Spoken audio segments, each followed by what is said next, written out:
Mwaka wa 2020 niguo thirikari yacabithirie waki wa igoti riu ngathĩti-inĩ ya thirikari no gũkĩgĩa na iremithia na motungata macio matiakinyĩire mũingĩ. Akiaria hĩndĩ ya ũrugũria wa igoti inene Kwale, Jaji Olga Sewe augĩte igoti riu nĩrĩũkĩte kũhũthia maũndũ na kũrehe motungata ma mũingĩ hakuhĩ na aikari a kauntĩ ĩno. All courts must be there in the presence in the 47 counties, and so even this is belated, but we are happy that we are here and that we'll begin work. What sort of work does the High Court do? We will handle criminal matters, murder trials, basically. We'll handle succession matters from here. The registries will be open from today. Pia sisi kama serikali tunakuanga na cases.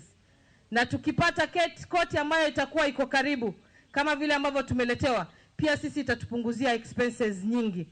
Na pia tutaweza kufuatilia cases zetu kwa karibu. Oho, igoti rĩrĩ nĩrĩtanyĩtwo kũrũmĩrĩra mĩtaratara ĩrĩa yagĩrĩire nĩguo macira marĩa makoretwo magĩcirirwo kauntĩ-inĩ ya Mombasa na nĩ ma andũ a Kwale marehwo igoti-inĩ rĩrĩ nĩguo matige kwĩgucia. Kwa sababu ya vile koti kuu imefika Kwale, vitu kama hivyo itakuwa kitu ya mwisho.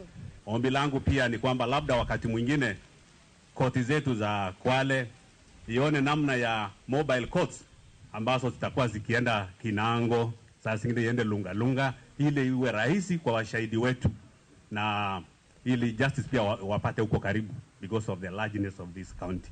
And being that the High Court is coming here, that is a plus for Kwale County.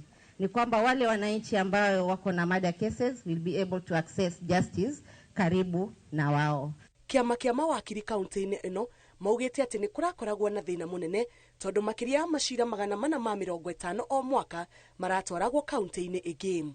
Maana tunapoangalia ile tunaita jurisdiction ama uwezo wa mahakama, hizi koti za chini ambazo tunaita magistrate, koti za mahakimu, kuna kesi ambazo haziwezi kusikiza. Kwa hivyo imekuwa inatubidi mawakili pamoja na raia ambao ndio wahusika moja kwa moja wenye kesi kusafiri hadi Mombasa.